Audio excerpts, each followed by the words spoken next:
Hello and welcome to sportingways.com. My name's Thomas Rooney. I'm joined by Joe Rooney once again. This week we're going to look ahead to the weekend's football. Obviously the domestic season's mainly been and gone. The Champions League is finished and that's all over. But we've still got the League One playoff final, the League Two playoff final, and then some international friendlies to take a look at. And with those international friendlies, what we'll do is we'll focus mainly on the team that's sort of playing in Euro 2012. So looking forward to looking ahead to those games, and we'll look at Huddersfield versus Sheffield United to begin with. And it's the League One playoff final at Wembley. It's a massive Yorkshire derby, and obviously it's an added incentive for the sort of teams to get in the Championship and beat their Yorkshire rivals. So it should be a cracking game. We'll talk about Huddersfield to begin with. And obviously early in the season they made a decision to sack Lee Clark, which many people were very surprised with, and replace him with Simon Grayson, and they'll hope to justify that decision sort of by winning promotion sort of thing. They wanted the know-how of Simon Grayson, who's got leagues up in the past, and they want him to do it with Huddersfield this season.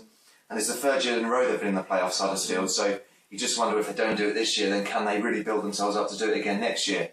Obviously you'd imagine Grayson will stay either way, but they might lose the likes of Jordan Rhodes, who scored 37 goals this year, because realistically the only way he's going to stay is if they get promoted, and even then there'll still be clubs sniffing after them, you would have thought. And generally it's just a massive game for them, because obviously, as I said, third year in a row, if they don't do it this time, are they going to do it again? So massive Yorkshire derby at Wembley, placing the Championship at stake, massive game for Huddersfield, this one. Yeah, I mean, Sheffield United just missed out on automatic promotion on the last day, didn't they? And, you know, they've done well to bounce back and get and sort of re-galvanise themselves, get into the playoff final. They've done very well to do that. And they have, they're not in the greatest of form at the moment. They've won just one game out of their last five. So Huddersfield are definitely the form side going into this. And I mean, their semi-final against Stevenage wasn't exactly a enthralling tie, was it? It took 175 minutes for the deadlock to be broken, but they're at Wembley and that's all that matters. And with their rivals Sheffield Wednesday obviously going up, it's unthinkable for them now to stay down. You know, just bragging for two of their Yorkshire rivals to be in the Championship but now not. I don't think that's really thinkable, is it, for them? Danny Wilson came in for plenty of criticism at the start of the season, didn't he? You know, obviously with all his Sheffield Wednesday links, but you know he'll win his critics over, won't he? Just if he secures promotion straight back to the Championship.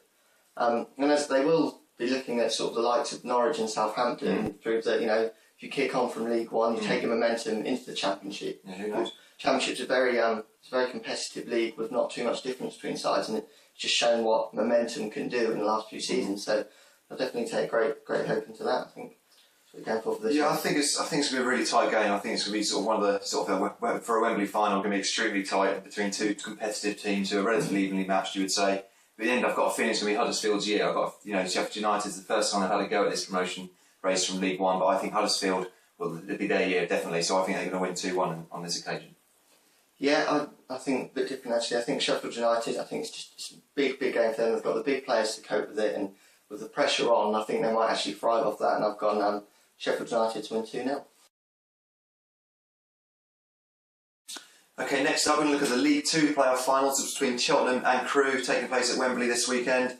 Talk about Cheltenham to begin with, and they're in a fantastic run of form at just the right time of the season. They've won their last four. This included both the semi-final games against Torquay United, so they'll be very pleased with their form going into this final. And this is kind of after they stumbled a little bit towards the end of the regular season, because they only won 2 of their 11 games prior to the winning streak recently. So, you know, they've stumbled a little bit to get into the playoffs. They comfortably got there in the end, but now they'll think they've peaked at just the right time, and they'll hope to win this final game of the season. In terms of a key man, every team sort of seems to have a key man going to these sort of games. And for Cheltenham, you think it's Jermaine McGlashan. He's a very talented player. He scored in both the games against Torquay, and he'll look to make it 3 games in a row if he can get a goal at Wembley. In terms of when they met Crewe in the league this season, they've lost narrowly twice, which would have been frustrating on both occasions, but that will all go out the window in this one. If they can, you know, it's time to turn that form around against Crewe, and if they can do it in this one, then the 2 league games will mean nothing at all. Yeah, Crewe, they made it to the playoffs by just 2 points, and you know, there's always that team that sneaks in, isn't there? And that's Crewe this year. They haven't actually lost a game now since the 18th of February, and they've drawn plenty, but you know, they've been solid. So they go into this, you know, looking well set up and in a decent run of form. Progressed past Southend in the semi-final, and not many people have given them too much of a chance, to be honest. I mean, Southend finished 11 points ahead of them, 3 places ahead of them, were the big favourites. Southend were up there for automatic promotion most of the season, but just shows what that sort of momentum does of getting in on the final day, as opposed to just missing out on automatic promotion. What a difference it can make. And they've got an extremely talented youngster actually, Nick Powell, who's just 18 years old, he scored 14 goals this season. I mean, it's a brilliant return for someone so young. And he's kind of thought that if Crew don't go up this year, then maybe sort of League One Championship club could be sniffing around for him. So, they'll be looking to go up definitely, and looking to make it back into League One for the first time since 2009. So. Yeah, it should be a great game, this one, I think. What are you going for? Yeah, in the end, I think it's going to be Crewe that get the win in this one. I think they're going to win 1-0. Be a very tight game and sort of heartbreaking for Cheltenham, really, of coming to form at the right time. But got a feeling Crewe are very hard to beat, and I think they'll nick this one 1-0. Yeah, I think although Crewe are in a good run of form, I think Cheltenham, like you said, they've peaked at just the right time. I actually think they're going to take this one 2-0. Okay, the first of the international friendlies we're going to look at is Spain versus Serbia. As mentioned earlier, we will focus more on the team that's qualified for Euro 2012, so in this case that's obviously Spain, and they're the massive favourites for Euro 2012. Yeah. But just very quickly, quick question, what I would say is, can they win 3 major tournaments in a row? Can they do that after winning the Euros, the World Cup? Can they go and do it again? Of course they can. I really think they can. They look like they're a fantastic side, and if anything, I think it boosts their chances. They've got the players that have done it in the last 2 tournaments. And yeah, why not? Absolutely, I think they can. The one thing that might sort of stand them sort of in a bit of trouble is the fact that obviously Carlos Puyo is already out, and he's an influential player. It's kind of, a very influential player for them. And they've known that for a while though, but it's a bit of a shock recently that although David Villa has injury problems recently, he's kind of, everyone thought maybe he'll make it. Yeah. He's been ruled out as well. So that is 2 massively sort of important players for them that are missing out. So the likes of Torres and Llorente and Silva, who are not too bad players. But do you think will feel the loss of those 2? I mean, of course, yeah. I think Carlos Puyo definitely. I mean, he's been at the heart. More so than Villa? I think so. Yeah, I think he's been more at the heart of everything that's been right. He's an inspirational captain, and I think PK is a lot better centre back when he's got Puyo alongside him. But now it's just a test for the younger players to come and say that we're just as good as this generation and come and do it. And as you say with David Villa, I think Fernando Llorente has been absolutely incredible for Bilbao this season. I think he's really the man that could step up to the plate, and I fancy him to be almost get the golden boot, I think, in the tournament. I think it's also, they said about, I was looking at the sort of potential starting lineup for Spain, in the sort of the front sort of 4, you had Silva, Iniesta and Xavi just behind Llorente, and then a couple of holding midfield players like Alonso and Busquets, and that's top class, isn't it? Yeah, I mean, you're missing Fabregas out from that list as well, but he's not probably not going to play. It's crazy to think, isn't it? Any other international side, Fabregas would probably walk in as captain, you'd think, but it just shows the quality they've got. So yeah, they'll miss Beer definitely, but I mean, with the players they've got, you've got to still fancy them, I think. Okay, and in terms of their recent form, obviously they won all their qualifiers going into Euro 2012. So when it comes to competitive action, they're very strong. And then friendly wise, they stumbled against England a few weeks ago, or a few months ago. Sorry, not many people read too much into that. They won 5-0 at home to Venezuela last time out in a friendly, so they won the same again in this one. Definitely. But quick word on Serbia. Obviously, they missed out on Euro 2012, so this is just a chance for a positive evening. It's just trying to sort of dust off the cobwebs from that disappointment. Yeah, I think it's a bit of a chance to restore some pride. You're playing the best side in the world. Go and show what you can do. And I think definitely they've got a chance of winning it. No doubt, it's going to be a game that players should be up for because it's now all about qualifying for the World Cup, isn't it? So it's building momentum for that, which is a massive thing. Okay, so we'll go for a prediction on this one. Spain versus Serbia. I think we're probably going to go for similar results. I think Spain are going to win this one. I'm going to go for 3-0 on this occasion. Yeah, I can see Spain winning that. I can maybe see Serbia getting a goal out there, 4-1.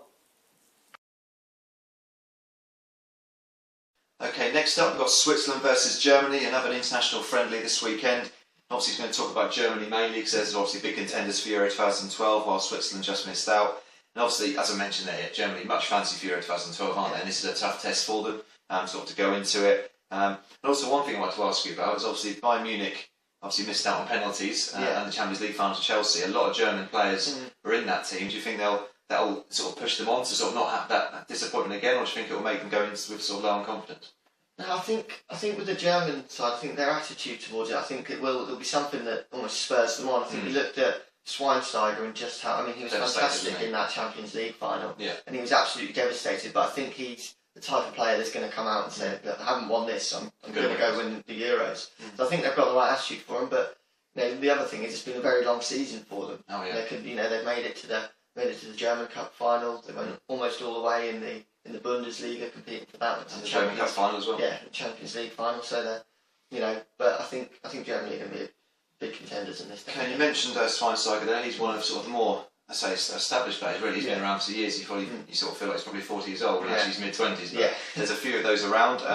Like the Mesut Ozil as well. Who, I mean, he had a fantastic World Cup a couple of years ago, and he's had a great season for Real Madrid, winning the La Liga. They've also got Borussia Dortmund. A sort of few young players come from there. Obviously, what did the domestic double in Germany? Sort of the Mario Götze. He's a fantastic young player, and sort of really one to watch for this summer. And it's kind of exciting times for Germany, I think, because they've got established players who are kind of still not past it by any means, but they're kind of experienced, and they've got some sort of youngsters coming through as well, don't you think? Yeah, definitely. I think the test for Mesut Ozil this time is in 2010. He wasn't really a household name. No, it was a surprise. It was more of the surprise package. So I think this is now a big test for him to just go and prove how good he is. And we've got Mario Gomez as well, who he scored 40 odd goals for Bayern this season. But I think he's really got a point to prove, because in that Champions League final, he really didn't step up to the plate, and I think he's got a big point to prove on the major stage, definitely. But yeah, young and exciting team that have also had the experience of the 2010 World Cup. So you wouldn't write them off, certainly, as you never do with Germany. But like Spain, they won all of their qualifiers, and I think that just shows that this is a friendly match, and we'll do a prediction in minutes. So you don't quite know what Germany can do in a friendly, but when it comes to competitive action in a major tournament, you just would back them all the way, wouldn't you? Yeah, I mean, that's the thing. They step up to the plate, don't they? They really do, and in the big games they do it. And I mean, you would be saying Germans penalty shootouts perfect, but after the Champions League, not so much. But still, maybe the tide is down. Yeah, I mean, but you still fancy them to, if you go on and do the big stage, and if it ever goes to penalties, you still can't write off the Germans, can you? Okay, and obviously they're playing Switzerland in this friendly this weekend. I'll have a quick word about them. They'll enjoy hosting Germany, who are obviously a very strong side. They also just missed out on Euro 2012 qualification from England's group. So obviously we know a little bit about them, having played them a couple of times over the last few months, but similarly to sort of Serbia, they'll just want to sort of dust off the Euro 2012 disappointment and kind of maybe get a positive result at home to Germany here. Yeah, I think so. I mean, there's similar to Serbia, they're playing one of the world's best sides, and they're going to want to go and prove themselves, prove that they probably should have been in this competition. I was actually quite impressed with them. I thought they were a good side, but well organised. Yeah, it just didn't really happen for them, did it? But no, it's a big game for them. They'll put up a good fight, definitely. Okay, so we'll go for a prediction on this one.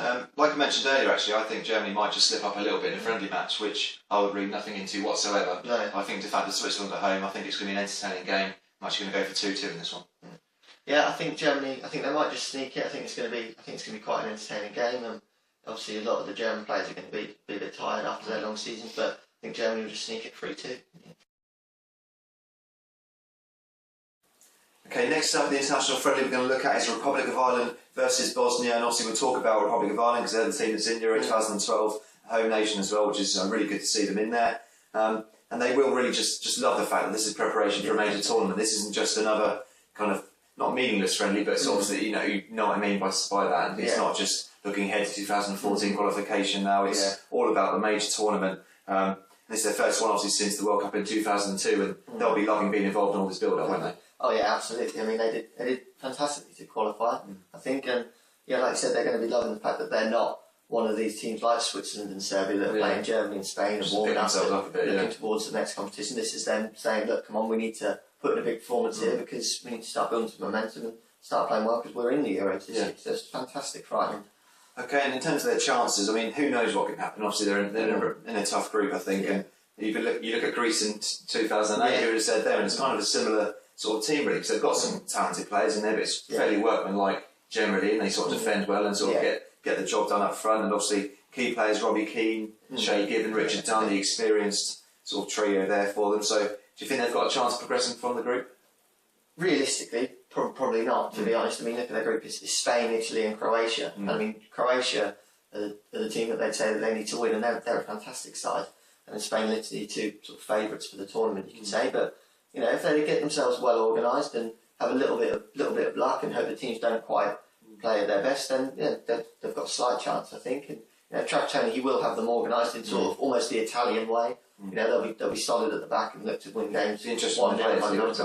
Yeah, definitely. But I think that might have 0-0 written all over it, to be honest. But no, I think realistically, no, they probably haven't got a chance. But if other teams aren't at their best and they play sort of above their best, then I think they could. I can see them being in Italy. I've got a little feeling. I think that, as ever when they're in 2002, I think they'll win a lot of friends, won't they? Oh yeah, in world football. Yeah, definitely. I mean, there's no doubt they'll take a shed load of fans. The fans will be incredible, party atmosphere, and they'll win a lot of fans, definitely. Okay, and obviously they're playing Bosnia this weekend. Obviously, a game they probably should win. You'd expect them to win. Again, it's kind of the pattern for the friendlies is that the teams that are qualified are playing the team that just missed out, and that's the case here because Bosnia lost to Portugal in the Euro 2012 playoff. They got hammered in the second leg of that one, sort of in Portugal. So once again, it's a team that will be looking ahead to the next qualification campaign, looking to go to Ireland, where I think they can get something from this because they're an improved side, Bosnia. But again, it's kind of not as important for them as it is for Ireland. No, definitely not. I mean, no disrespect to Ireland, but they're not the same sort of calibre as Germany and Spain. So I think, as much as the other teams would be looking forward to play them, I think Bosnia might feel at the end of the season that they really need this. And I think Ireland, they're going to be up for it, and I don't think Bosnia will be too much. I think they'll still be hurting from that playoff because just to miss out on the odd goal in the playoffs to get hammered is really it would hurt them. I think definitely. Okay, so we'll go for prediction on this one. Republic of Ireland versus Bosnia. I think home advantage and just general their attitude before the game will mean that Ireland win this one. I think I'm going to go for 3-1 to the Irish. Yeah, I think they're going to win it as well. I think they're also going to be solid at the back and keep a clean sheet. And I think they're going to win 2-0. Okay, the final international friendly we're going to look at this week is Norway versus England. Obviously, a massive game for England in terms of their preparations for this summer. And we'll focus on them mainly and then have a quick word on Norway at the end. So obviously it's Roy Hodgson's first game in charge of England. The squad has been picked. Everyone knows that this is the sort of the team and the squad and the coaching staff and everything that's going to go to Poland and Ukraine this summer.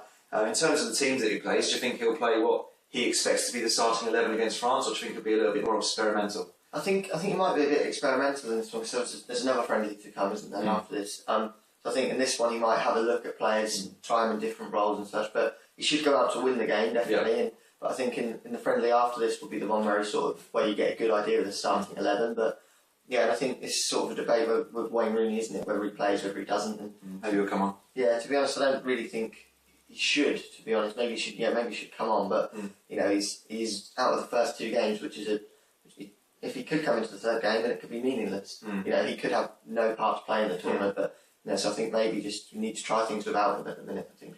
Okay, and obviously you mentioned there sort of the progressing from the group and how we might do. I mean, chances of England Euro 2012, I don't think it's a bit of a mixture really, because I think as many people are saying I don't expect too much. I think at heart of hearts people are still expecting quite a lot from the England football team because they always will. And I think a lot could hinge on the opening game against France. Win that one, that's the toughest game of the group. They could then push on when Rooney comes back, bit of momentum. Lose against France, you start to think, what's going to happen here? Yeah, I think so. I mean, France is the toughest game. They're a really good side. I mean, I think France could be a surprise package this year, to be honest, because I think they've got some really good players in form at the right time. But yeah, I think win that one and you can go on. You can the next 2 games, likely to win them, should win them, and it really puts a marker down. But say the other way, they lose that, and you're thinking, this is just same again, isn't it? But and just in terms of the squad as well, just quickly, I mean, a lot of people will be negative about it, but I think starting 11 is going to be strong. I think it's quite exciting. I like the fact that it could be Walcott and Young on either wing. I think that's just incredibly strong and just frightening for any defenders. And obviously got that Oxlade-Chamberlain to come on, and whoever leads the line, I think you've got a positive spin on this squad. I think there's some very, very good players in there. Yeah, I mean, I was actually, with the exception of 1 or 2, I was extremely happy with the squad. Like you say, I think we've got a right mixture. We've got sort of your holding midfield players, you've got your out-and-out pace wingers, you've got target men up there, and I really like it. I like the look of our back 4. I think it's probably going to be with Cahill and Terry, who both are very, very solid. Champions League winners. Yeah, exactly.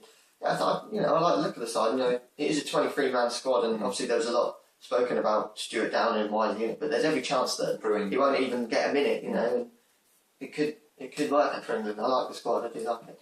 Okay, and as I said, we'll have a quick word on Norway. They'll enjoy England being in town. Most people do, and they'll take a lot of fans there. And then sort of in terms of Euro 2012 qualification, missed out on goal difference, so that would have been heartbreaking for them. And like many teams, it's just about Europe. It's about the World Cup in 2014. And but any home game against a team like England, like a major nation, Norway will be really up for them. Oh yeah, definitely, especially England as well. I mean, I don't think it's a surprise that all teams want to beat England. They always do, and it's always a big occasion. Like I say, England with plenty of fans, and be a good atmosphere, and they'll want to prove that they are good enough to be in the tournament. They're missing out on goal difference is harsh. It's really harsh, but they'll want to prove, like most teams, build some momentum for the next World Cup qualifying. I mean, they're likely to be there, aren't they? But it's still a big game for them, definitely.